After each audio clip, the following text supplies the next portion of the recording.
This is going to be a follow-up to my previous video on the best subwoofer at every price point, and this is one where I'm going to go into more detail on how exactly you go about choosing the best subwoofer for your home theater setup.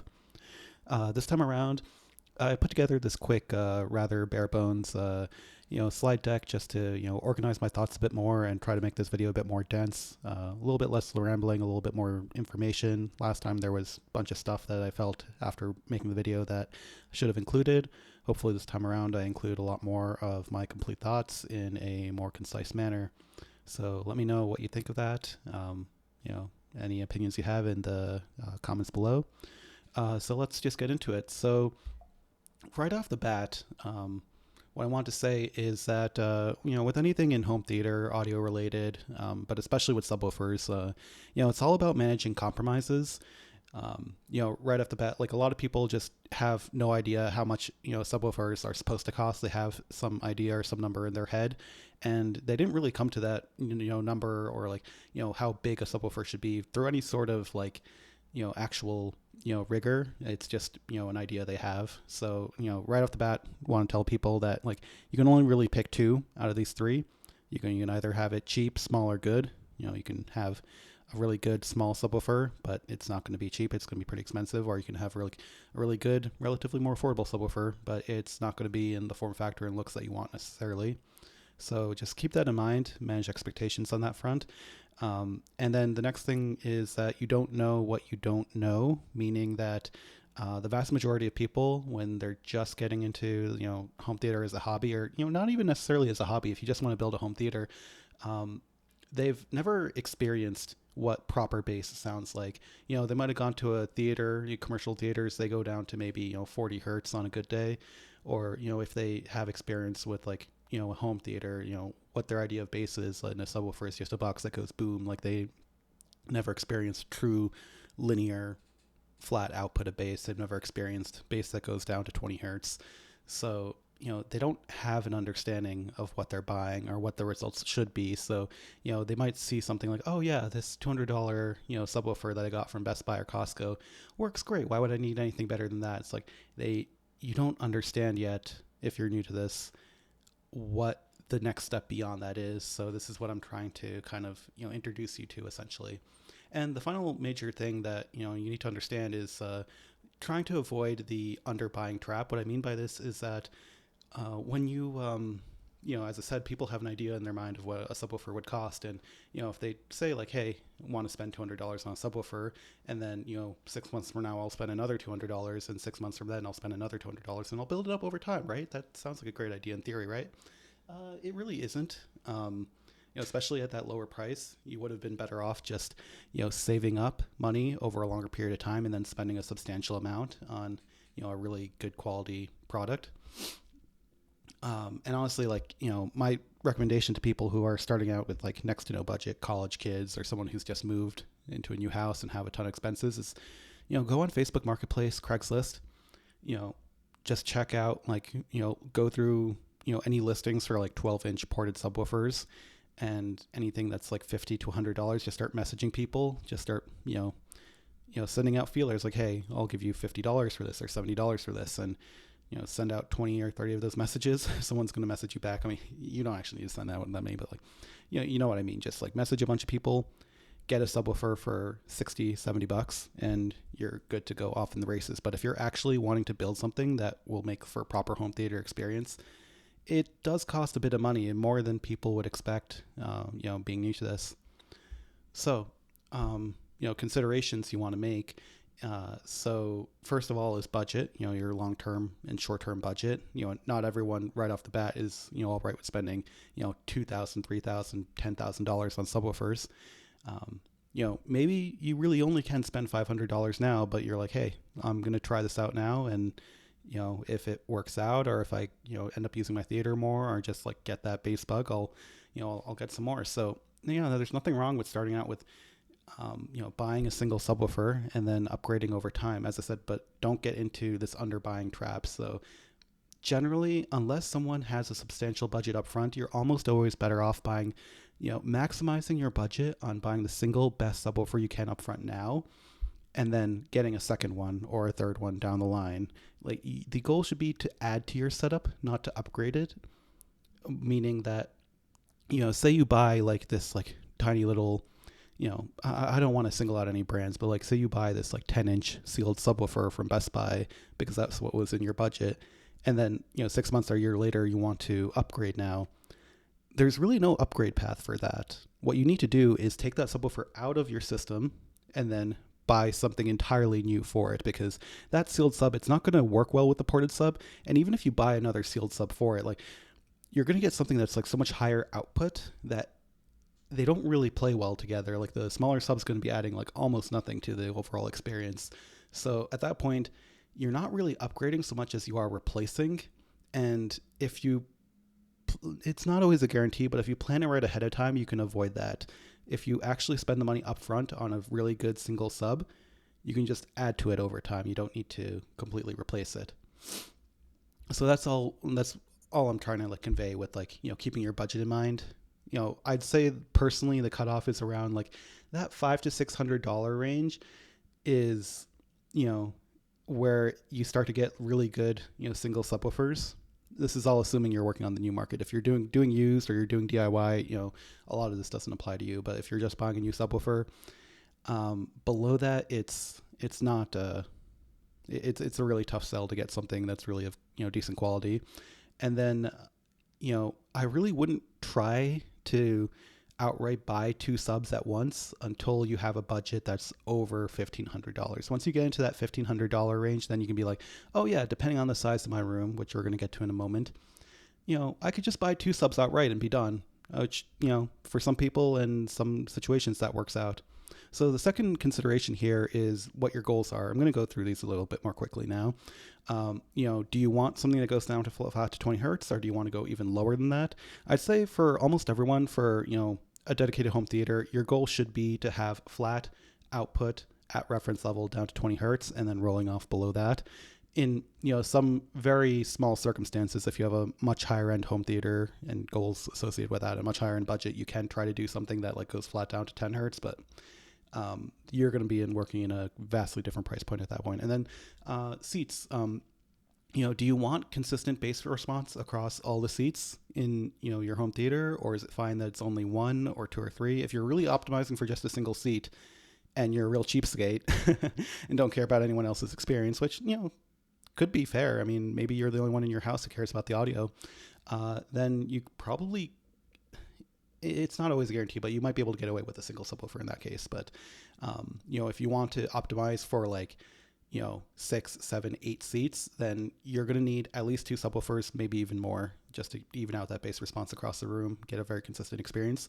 Room size, this honestly I should have bolded. This is the single most important consideration.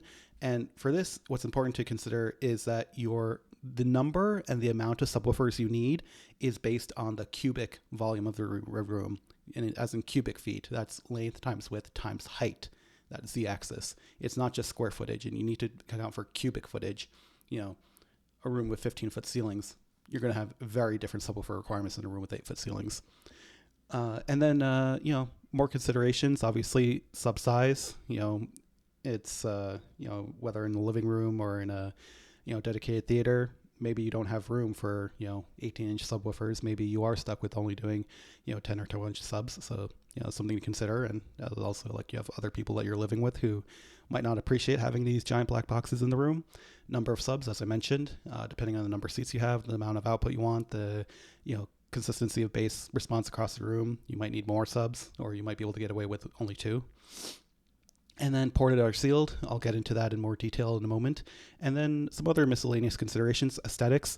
All of these considerations, whether it's aesthetics, after sales support, or country of manufacturing, people love to say that they want something, and then when it comes to putting their money where their mouth is, they don't actually care enough to even spend a penny more.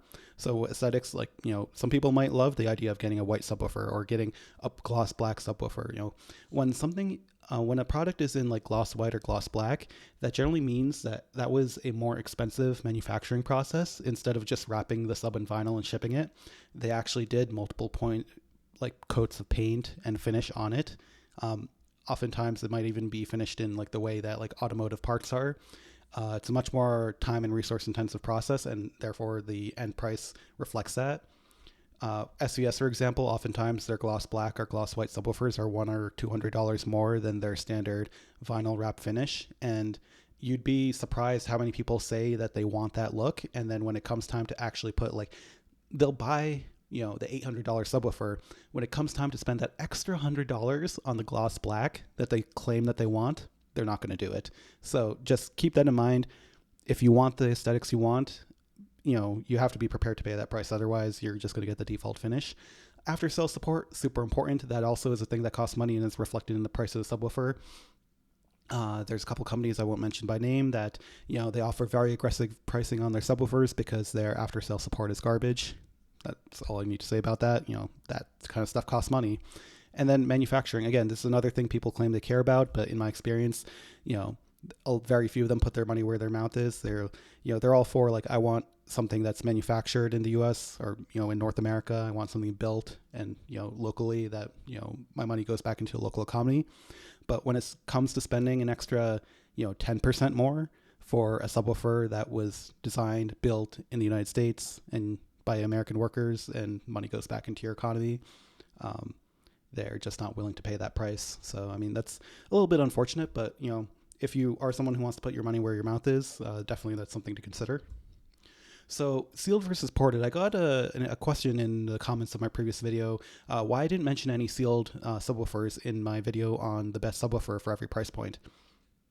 And the simple answer to that really is that the best subwoofer at any price point just isn't going to be a sealed sub. I have some pros and cons here. A sealed subwoofer compared to a ported one generally has a more gentle roll off at the bottom end. Like it rolls off at about 12 dB per octave versus ported subwoofers that like after you get to their port tune frequency, they just roll off very steeply around 24 dB per octave. Sealed subwoofers. I call this more compact than ported subwoofers simply because if you take a 12-inch sealed subwoofer, it's going to be smaller than a 12-inch ported subwoofer, but that doesn't tell you the whole story. I'll get to that in a moment. Sealed subwoofers, if you put them up in like a measurement with a calibration mic, they produce less distortion than ported. But again, this is something I'm going to caveat in a moment. And then finally, people consider them to be more aesthetically pleasing. If you just take a look at, let's take a look at SVS subwoofers for a second. And you look at the sealed PB1000 Pro versus the ported. And you ask, any spouse, any girlfriend, of an individual who is in this hobby. It's like, hey, what would you rather have in your living room? Do you want this little cute little cube here, gloss white or gloss black, or do you want this big ugly thing with a bunch of holes in the front and that's like 50% larger, 50% taller, 50% deeper, just bigger all around? They'll want the sealed sub. So it's smaller, it looks more aesthetically pleasing. But that, as I said, doesn't tell you the whole story. The thing is, if you're looking at just the driver size, they're smaller. But if you're looking at actual performance, that's not necessarily the case, because oftentimes a ported subwoofer has just such a massive output advantage that you can get away with a smaller driver. Just roughly speaking, in the case of, you can take SVS as an example. Their ported PB1000 is roughly the same amount of output as their sealed SB4000. Think about that for a moment. So the SB4000, it's a sealed sub, but a substantially larger cabinet volume. The ported PB1000, it's a smaller driver, and the body actually is not really that much. I don't think it's a bit taller, but it's also a bit narrower. So volume wise, it's actually not larger if you're comparing performance v performance rather than driver size v driver size. This goes with most other companies. Like you have to go at least 1 or 2 sizes up on the sealed side to get the same performance that you do on the ported sub. So you're not necessarily getting a smaller sub with sealed, even though it looks like that on first glance. And then the other issue, I said that sealed has less distortion, but it also has less output. If you're pushing both of these subs to their limits, then the ported is going to distort more. But the issue is with the ported sub, you're getting so much more output at a cheaper price that you don't need to push the subs to their limit necessarily. If you get like enough overkill, I'm using that term loosely. Like you're not pushing the sub to its final like ragged edge. It's a lot easier to do with a ported sub at a price point than a sealed sub. So, you're not necessarily hitting anywhere into the range where distortion is audible with a ported sub if you're getting adequately sized and output ported subs.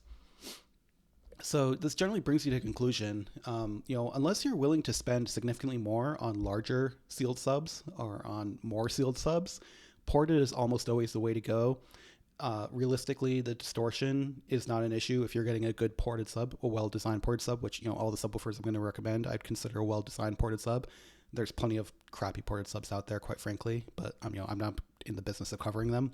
And then, just price-wise, ported is just going to be better for that. And finally, I didn't mention this, but power efficiency, if your room has a single 15 amp circuit, you're not going to be able to run like 4 sealed subs in there. You're going to want the better power efficiency of a ported sub. Like you can get a lot more output per a given like number of watts in the ported side than you do with sealed. Just broadly speaking, obviously there's going to be edge case exceptions to any rule like that. So how much subwoofer do you need? As I mentioned, it's really a matter of the output of the subwoofer versus the room size. We'll get into that in better detail in a moment. It's also going to depend on your use case. Is this in a living room or in a dedicated home theater? Necessarily, obviously your reference level is reference level, but you're not necessarily chasing that in a living room. And if it's an open concept living room that's like, open to, the kitchen, the dining area, the foyer, the stairs to upstairs, the volume of that space is just so massive, you're not going to pressurize it. And it's not even a goal worth pursuing at that point. So all you really want is, 1 or 2 reasonably sized subwoofers that just like fills out that bottom end a bit more, that just picks up where, bookshelf speakers leave off. Whereas for a dedicated theater room, if it's like walled off and it's a defined, space that's walled off in like, 3,000 or 4,000 cubic feet, then you get into a realm where, okay, I actually can put 2 or 4 subwoofers in here and properly pressurize this space. So that's something to keep in mind with your goals here. And even for a dedicated basement home theater, a lot of people, they'll say they have a dedicated theater, but then it's open to like a bar area or a pool table area, stuff like that. It is still possible to pressurize those spaces, but you're looking at a much higher budget in order to achieve that. Just because your quote unquote theater area is 15 feet by 20 feet, if you have another 20 feet of just like rec area, recreational area behind that, you have to account for all of that as well. Like unless there's a physical wall walling off the area, subwoofers don't respect imaginary boundary lines that you create that, this is the quote unquote theater area and this is quote unquote the bar area or the kitchen. If there's no wall there, it doesn't exist. So the rest of these are pretty self-explanatory. Do you want to hit reference level in a dedicated theater? You probably do. In a living room, that's probably not a goal you care about pursuing. Keep in mind, reference level for cinema home theaters is 85 dB averages and then 105 dB peaks, and that's for speakers. For subwoofers, it's another 10 dB above that, so 95 dB average, 115 dB peaks. And realistically, the vast majority of people never listen that loud. And if you have no reference point for what 95 dB sounds like and what 115 dB sounds like, I recommend that you go to somewhere where you can try that out just so that you understand how, effing loud that is. And, you can decide like, hey, that's not for me. I don't care about getting to reference level. Being like, 5 or 10 dB below reference level, totally fine for me. I'd never want anything louder than that. And that's a totally fair, path to take. And then, of course, this is another thing that people who are new to this don't understand. They're like, oh, I already have a subwoofer. Why do I need 2? Or why would I ever need more than that? Like, this shakes my house. Like, getting more output isn't the point of multiple subs. It's to get that more consistent bass response. And, getting more output is a side benefit of that, but it's not really the primary purpose of it. You need it for the better quality, the better response, the more consistent response across multiple seats. And even in a single seating position, you fill in those nulls when you have multiple subwoofers in multiple positions. And then, final quick consideration, I'll get into this in more detail in a different video, but can my AVR handle it?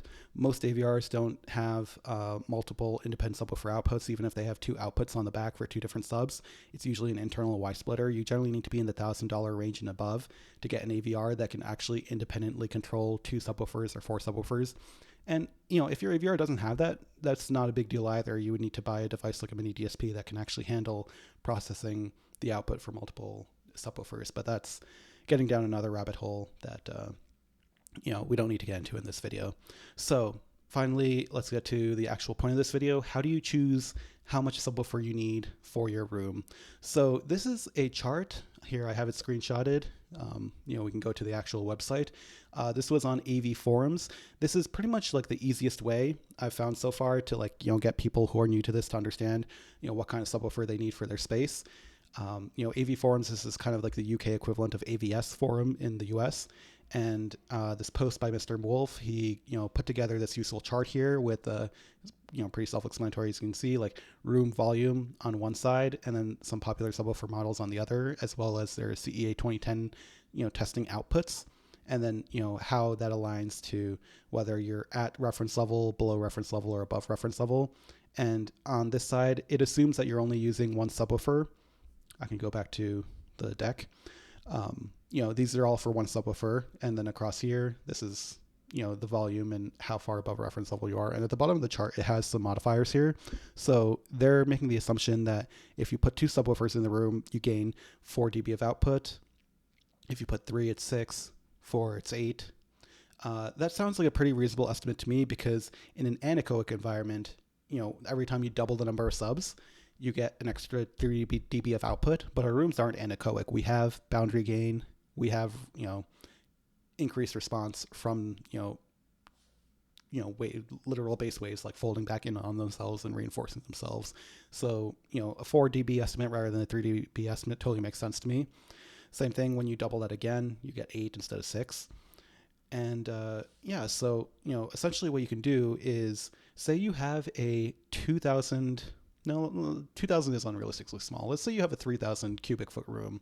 So if you want to get exactly reference level, 0 here, you need to get a subwoofer in this range. So these are all Perlisten D215. So basically they're saying that at 20 hertz, you need 106 dB of output, which, sounds about right. But say you're, using two matching subwoofers on opposite ends of the room. We just saw that that's a 4 dB gain. So that means that you only really need 102 dB of output for two subwoofers in that room. So in that same 3,000 cubic foot room, you only need 102 dB. So that brings you more into the line of something like, this SU VTF2 MK5. This is a, $700 subwoofer. If you have two of them for $1,400, you fully pressurize a 3,000 cubic foot room at reference level. And this chart, it's getting a bit long in the tooth now. This is about a year, maybe 2 years old at this point. Yeah, 2021 is 2 years old. So it doesn't have a lot more recent models, such as my current favorite $800 subwoofer, the RSL Speedwoofer 12S. And if you look at the CEA 2012 testing for that, we can check here, the 12S. It has 104.6 dB of output. So say you buy two of them, that's $1,600. You're at 108.6 dB. You can round that up to 109. So just for argument's sake, 109 dB of output, that puts us in this line along with this monolith 15. And that means that that's enough output for a 4,500 cubic foot room. So you can really approach this from two different angles. You could either start with your room volume and back that into how much output you need and then correlate that to a subwoofer that you need, or, really the two subwoofers you need. Or you can look at the subwoofer that you already have and then correlate that to what's the largest size room I can pressurize. The one other caveat I will say is that this is all assuming, reference level here. And you can see the color coding. This gold is above reference. This whitish gray is, it's, within -1 to -10 below reference. So this is what they classify as home reference level, which is a reasonable perspective to take, because personally, I wouldn't go as low as -10, but, I think it's pretty reasonable to say that in a home, if you're, 5 to 6 dB short of reference level, that's perfectly fine for most people, because most people are never going to need that last 5 to 6 dB to get to full cinema reference level. They're totally fine with, most people aren't going to be listening at -5 or -6. That's just what I consider reasonable overkill. Most people are listening at -15 dB or maybe -10 on it if they really want to get loud. So having subwoofers capable of getting to 5 dB short of reference, I'd say it's what I'd consider a reasonable amount of overkill. So With that aside, how do you find this actual CEA 2010 testing? First of all, I want to say that CEA 2010 testing is not the be-all, end-all way to evaluate subwoofers. All it is really, it's a test. It's a very standardized test that allows you to understand how much output a subwoofer has at a particular frequency before it reaches a predefined amount or predefined threshold of distortion. So it tells you the amount of clean output a subwoofer has in a very consistent way, model to model, tester to tester, depending on the exact testing parameters that, one reviewer uses versus another. There might be, a half dB or 1 dB amount of variance. But just because, CEA 2010 testing has been around for so long and it's so consistent, it's just the easiest way to tell the difference in output. But, don't use it as gospel. Don't use it to say, oh, this subwoofer is good and this subwoofer is bad. It's good to use in a limited capacity along with other parameters. So I'll just leave it at there. There's different things that you can look at for a subwoofer as far as its distortion, its, group delay, time domain performance, its compression testing to really understand the ins and outs of the quality of the subwoofer, its resilience, its, quote unquote musicality, so to speak, stuff like that. So, this is only just one parameter that we're looking at, but it's really, the easiest parameter to look at when it comes to choosing, what subwoofer do I need for a given size home theater. And, right here we have two sources. We have on the left, this is Audioholics. They do great, subwoofer testing and reviews. And on the right, we have, a spreadsheet from Erin's Audio Corner and the subwoofers that he's tested. There's a lot of other sources. I'll put the links in the description below. There's Database. There's Josh Ritchie's, subwoofer testing there. And then also another reviewer, Brent Butterworth. He's out of the business now, but he's been testing subwoofers for many years. I have this example here. Sorry, not example, but list of reviewers. Erin Hardison of Erin's Audio Corner. This is not in any particular order, and it's not even exhaustive. These are just, 4 of the best subwoofer reviewers that, I consider to be the industry standard. Erin, James Larson, Josh Ritchie, Brent Butterworth. All fantastic reviewers. Brent Butterworth, he no longer actively tests subwoofers, but you can find a lot of his results still floating around in spreadsheets online on AVS Forum and other stuff. He's done 20 years of testing at Wirecutter, New York Times, now owned by the New York Times. He's done testing at Stereophile. He's done testing Sound and Vision, just a ton of stuff. Josh Ritchie, all of his test results are on Database. James Lawson, he works for Audioholics. Excellent subwoofer reviewer. And Erin Hardison, he's more so does speaker reviews, but he does have a decent number of subwoofer reviews now. His catalog is growing, so definitely worth checking out. Any of their numbers, these 4 guys, these are the ones that I feel confident telling you that okay, you can go, if the review was done by them, it's reliable, it's good. There's a ton of reviewers out there, especially on YouTube, who claim to do subwoofer reviews. And honestly, I'm not going to mention anyone by name, but 90% of subwoofer reviews out there are absolutely useless. They just tell you hey, yeah, I put it in my room, sounds cool. It's awesome, right? It slams you. It slams you in the chest. That's not the... I don't want to get on a rant here, but $100 subwoofer, if you crank the gain knob on the back and you put it right next to it, it's going to slam you in the chest. That's not the point of a good subwoofer. It doesn't do what a subwoofer is capable of doing in a proper home theater setup. And then one other thing I wanted to tell you, not all subwoofers are the same. You can't just take superficial, features about them and translate that into a certain performance class. So what we have here are 2 examples of sealed 15-inch subwoofers. On the left, you have a Stark Sound sealed 15, and on the right, you have a SU sealed 15. And just look at their 20 hertz CEA 2010 output. The Stark is 95 dB.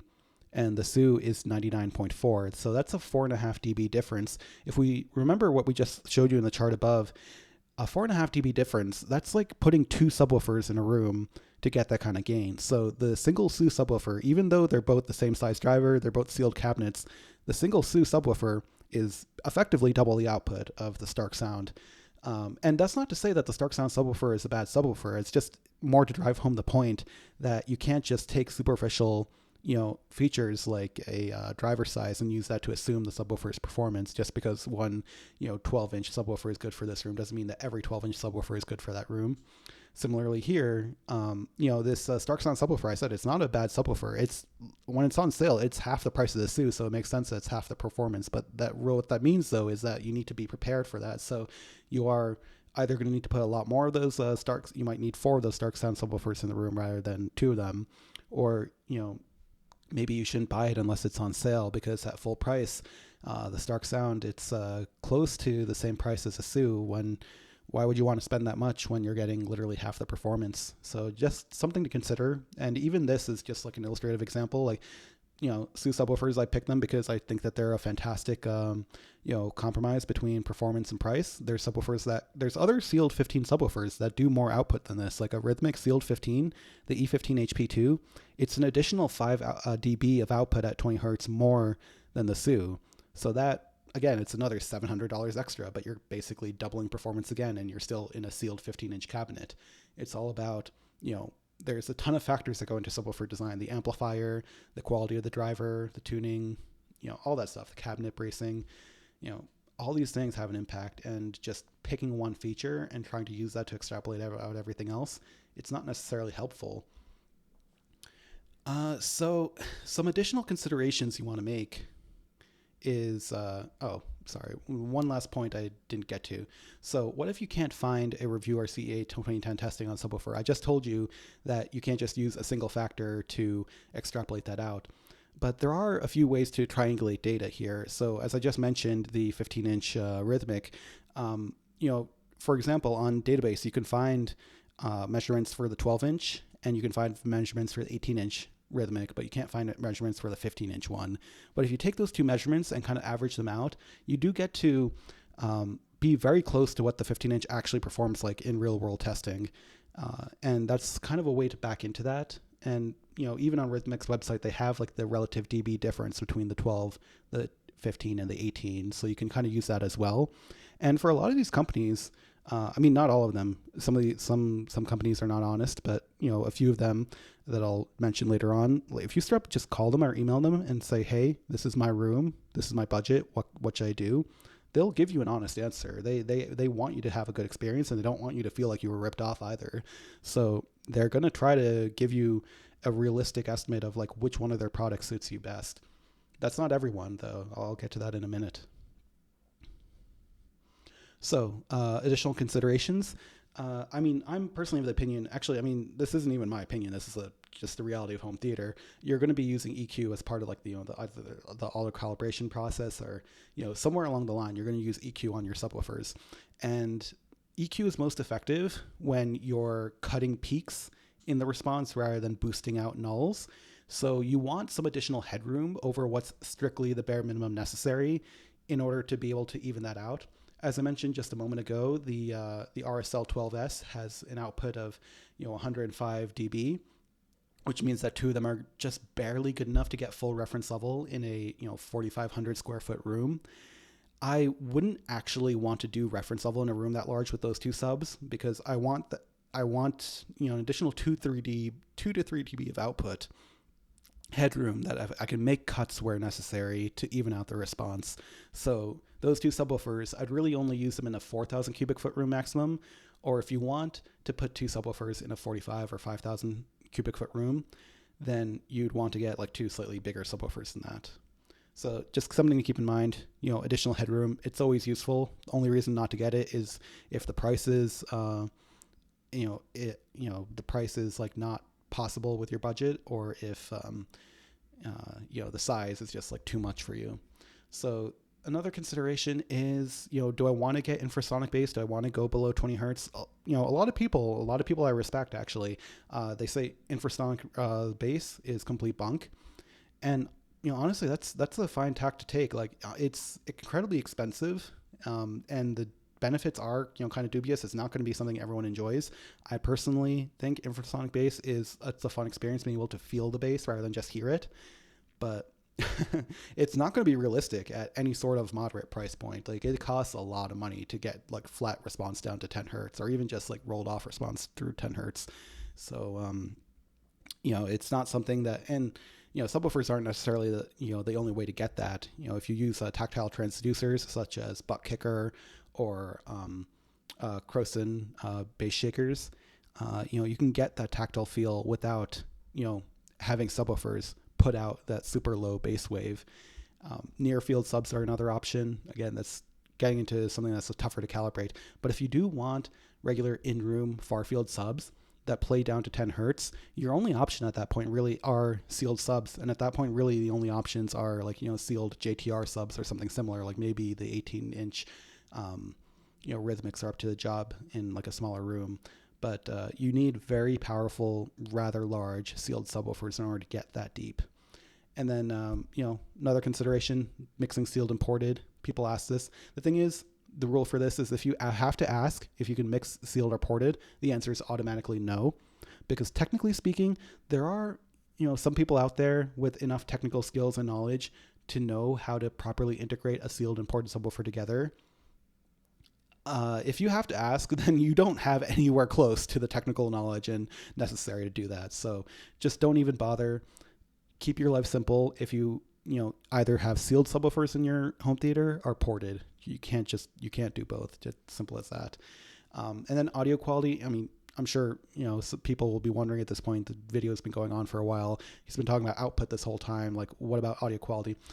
The simple fact is, below around 80 hertz, you're not hearing tonality of subwoofers like you would with speakers. People will claim they will all day long in cited listening tests, but then when you have everyone, close their eyes or, just be blinded, some sort of variable controlled blind listening test, people's ability to distinguish sound quality between one, competently designed subwoofer, keyword being competent, and another is almost zero. They're picking out like infinitesimally small differences. Sometimes they're imagining it. Sometimes it's completely, inconsistent that in one test they're like, oh, this subwoofer, clearly subwoofer A sounded better, and then the next one, clearly this subwoofer A sounded different and better as well. Turns out subwoofer A in both tests was entirely different subwoofers. So first, I'd say once you get to a base level of quality, which all the subwoofers I recommend kind of pass that threshold, you're not necessarily hearing audio quality differences. But if you are interested in digging more into audio quality, generally speaking, sealed subwoofers have lower distortion levels than ported ones. And then another thing to look into maybe is their time domain performance. So, something like if you take a look at Audioholic's, review for, one of their subwoofers, you can take a look at their review for this RSL Speedwoofer 12S. You have down here time domain performance. Yeah, these squiggly lines right here. And there's still a lot of disagreement here. Even at Audioholics, Matthew Pose and James Lawson, they both, they both disagree about how important exactly, oh my God, so many ads, how important exactly time domain group delay performance is in the musicality of a subwoofer. Matthew Pose, I believe, he thinks it's quite important. James Lawson is kind of on the fence about it, and they both have their own academic sources to back this up. But generally speaking, if you see the group delay be below 1.5 cycles, you're probably not going to hear it as far as the tightness, the quick response of the bass, and if you're really picky, you can go below 1 cycle, which the Speedwoofer 12S does pretty much throughout the entire frequency range, maybe just slightly above it in the low 20s, but that's not really a big deal at all. But sealed subwoofers are even going to be lower than this. You'll see it, the line down here even. But that's one metric you can use to correlate between, the objective measurements of a subwoofer and your subjective impression of how musical it is. Another one might be, how it handles distortion. You can see the total harmonic distortion here at various output levels, and compression testing. Again, this is going to be an entirely different video on the parameters to use to review to understand, highly technical reviews of subwoofers. But this is just to say that, audio quality, don't get too caught up in it, because if you're buying a decent quality subwoofer, which I'm getting to right now, they're all going to, sound great for the purposes of home theater and really largely for music as well. So what subwoofers should you buy? I already made a separate video on this. You can look into my back catalog. There's, only 2 videos there right now, but one of them is the best subwoofer at each price point.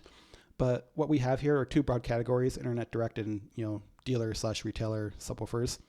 And for Internet Direct, these top four that are in green bolded, these are the four brands that I would stick with if you want the best bang for the buck and just generally all around good, competent subwoofers that are the highest value in their given price points.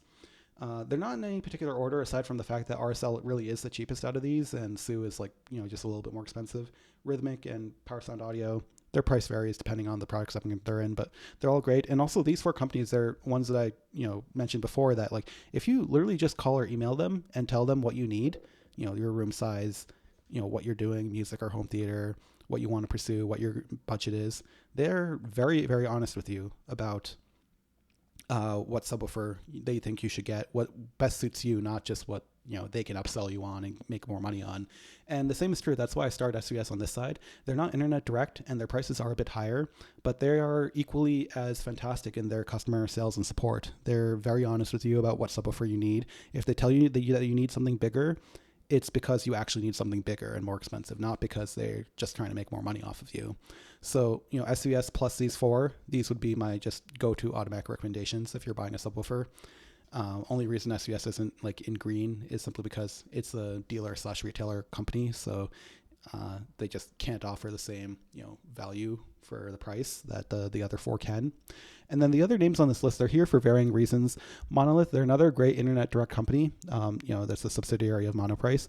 The only reason I put an asterisk next to it and didn't highlight it in green is because they've had issues in the past with quality control on their plate amps. And I've heard it's gotten better, but at the same time, I've heard varying stories. Their customer service, after sales support, doesn't have the best track record. So, I leave this up to people's personal comfort. You can probably get a better deal at Monolith than you can with like something like Rhythmic. But, the trade-off is that maybe, if something goes wrong, they're not there to support you. All these other four companies, as they're, obviously there's limits to how far a company will support you. If you run your subwoofer over with a truck, there's nothing they can do for you, but like they're going to be there. They're going to help you out any way they can within any sort of conceivably reasonable limit. And, that's all I really have to say about that. Same thing. Arendelle, their internet direct, they've been gaining some traction. Their value quite isn't as on par with the other four. That's just why I included it in the list, because they're a good option to check out, especially. This gets back to what I was saying about paying extra for aesthetics. If you want a gloss white or gloss black subwoofer that looks fantastically gorgeous and you're fine with paying a few $100s more for that, Arendelle is a fantastic option for that, but you need to be willing to pay that extra price for that. They also do free in-home trials and free returns. So, you really have nothing to lose from ordering from them. A lot of these other companies, they might charge you return shipping if it doesn't work out for you. Arendelle, I think it's free shipping both ways. And then Seaton and JTR, fantastic as well, but they're really not realistic options under about $4,000. So, they're just as good as these other four up here. They just play in an entirely different price point. So just keep that in mind. Fantastic subwoofers. JTR in particular, if your budget is $4,000 or $5,000, I legitimately can't think of a good reason why you would go with anyone else except JTR. And then on the dealer retailer side, all of these, just from the nature of the fact that, they need to account for that additional margin for the dealer or for the retailer, they're just not going to be as price competitive. SVS, I consider that as far as from a customer support and just from a track record perspective, hands down the best. JL Audio, they make fantastic subwoofers. Another question I got is, why didn't you recommend JL Audio in my best subwoofer at every price point video? Issue is, technically speaking, they make fantastic subwoofers, arguably some of the best subwoofers in the world from a specs, technical analysis perspective. But when you look at their price versus their output, anyone who's on remotely, a reasonable budget, it just doesn't make sense for them. Even at the higher price points, it's tough to recommend them versus JTR just based on distortion numbers, output numbers, everything like that. So, objectively great subwoofers, but you're paying a heavy price for their finish quality, for their form factor, for all that jazz. It's just, it's a tough recommendation to make. I honestly think a lot of dealers, they'll have someone who's like, they're building out a $20,000 or $30,000 home theater for them. They'll put a pair of 10-inch GL Audio subwoofers in there and be like, hey, these are the greatest subwoofers in the world. Fantastic, right? they might have a point. Technically, they're correct in that they're arguably one of the best subwoofers in the world. But two 10-inch sealed subwoofers in a 3,000 or 4,000 cubic foot room, they're not providing any of that tactile, just like pressurized performance that you would want in home theater. You're not actually getting a home theater experience. So you paid a bunch of money. I used this analogy before. You're trying to use a silver spoon to fill up a bathtub with water. Like, no one's debating that silver spoon is, a fantastic spoon and it's really high quality. It's just not the right tool for the job. Other options I put in here, these all have caveats to them. There's really only two models that I'd be interested in recommending here. The KF92 and KC62, and not because these are necessarily good deals. They're actually awfully overpriced in my opinion, but you're paying a heavy premium for their form factor. The KC62, they're two 6-inch drivers. It's basically you're getting a 10-inch cube here, and it's for a 10-inch cube, it's a fantastic performer. Just don't put it in a room that's more than like 2,000 cubic feet. Really, you should have two of them. So that's going to cost you $3,000 for subwoofers. But if you want to spend a ton more money to get like the smallest subwoofer you can, that still gives you good performance, that's a good option. Same thing, the KF92, two dual opposed 9-inch woofers. You're essentially getting a 12-inch cube. I think it might be even bigger than that, maybe about 13 inches. But regardless, it's fantastic subwoofer for its size. Both of these are good subwoofers for their size, not for their price. So just be aware, we were talking before at the very beginning about, pick two, cheap, small, good. You're basically picking the small and good. You're not picking the cheap. Whereas for the 4 subwoofers I highlighted in green, you're picking the good and you're picking the cheap. You're not picking the small. So that's just something to keep in mind with KEF. Per listen, again, another brand like JL Audio where you're getting a very fantastic high quality subwoofer, but for the price, you're not getting a ton of output. This is where JTR comes in play. A lot of people have a inherent bias against JTR subs because they look like pro audio gear. It's a very matte, dull black finish. It's not like this gloss refined product. But realistically, actually, if you look at the actual driver design and the measurements people have taken about it, it has some of the most world-leading, distortion figures, group delay figures, compared to even these high-priced JL Audio and Per-Listen subs. Paradigm, they have a couple of interesting models. Again, this is if you're working through a dealer and you're already getting some Paradigm speakers. The Paradigm subs, they're not bad. I mean, they're kind of competitive. You're paying about 30% more than you would for one of these 4 options. But, when it comes to dealers and retailers, that's actually not on the worst side of things. I still think you're getting a better deal with SVS, but, it's still there as an option. And then the last one, this is actually an interesting one. So Klipsch, I know some people are going to be really roasting me for this, but Klipsch has had a long and proud tradition of making absolutely awful subwoofers. And they've just recently started turning that around. And really the only Klipsch subwoofers I would recommend are their Reference Premier, that's RP, line of subwoofers. You can see them here. So these 4 subwoofers, they're brand new. They were released about 6 or 7 months ago. These are their Reference Premier subwoofers, and these are legitimately good subwoofers for their size, for their performance, for their price, and not even at these prices, though this one is on sale right now. This is actually a decent price for the 16-inch. But when these 4 subwoofers, when they go on sales, like during the holiday, Black Friday, they went on sale for 30 or 40% off. They are fantastic subwoofers when they are on sale. Same thing with most of Klipsch's other Reference Premier products, their Reference Premier speakers. They're great speakers when they're on sale. Never at full price, but when they're on sale, they're a solid option. For example, this RP14SW, during the whole week of Black Friday and the week going after that, this was on sale for $700. It was half off at Adorama. At $700, if you get 2 of these 14-inch subwoofers, that was fantastic for a 4,000, maybe even a 5,000 cubic foot room. And for $1,400, that was a great deal. Now it's back at full price. I wouldn't buy it at this price, but at that price, it was a solid option. So just something to keep in mind. And definitely for Klipsch, do not. It needs to be Reference Premier. It cannot be a reference. It cannot be anything else. Any of the other, if you're seeing it at at Costco, the $250 Costco Klipsch subwoofer, no, that's not the one to get. That is actually one of it's a bad subwoofer for the price. For any price, it's a bad subwoofer. That's what I said. Klipsch has had a long and proud career of not doing great in that subwoofer market, but they're turning it around now, but only for this particular line. So yeah, even with these notes, this video went on for a while. I appreciate anyone who made it to the end. I'll put in some timestamps so that you can skip around to the part that you want most. And yeah, thank you again for watching. And like and subscribe if you think this is useful. And if you need any of my consulting services, feel free to email me in the email address at the description below. Thank you very much. Bye.